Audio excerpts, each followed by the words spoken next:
Alright, so guys, we have some updated prices for the Galaxy Note 20 lineup. This time it's come from a very reputed source, the Galaxy Club. According to them, the Galaxy Note 20 will retail at €949, the same as the Galaxy Note 10 last year, whereas the Galaxy Note 20 5G will start at €1049.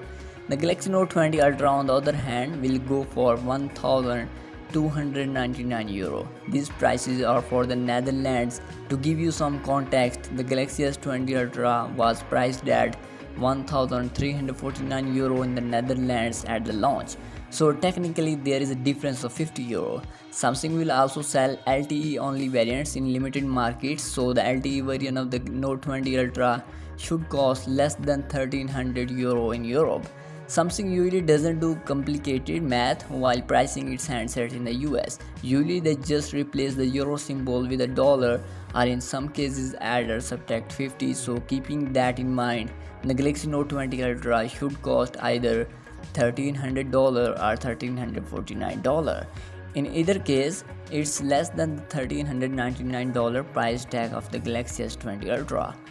Let's hope they offer some good freebies to soften the price below. In any case, we will hear quite a lot about the Galaxy Note 20 in the coming days, so be sure to subscribe, keep up with all updates, and as always, I'll see you guys in the next ones. Peace out.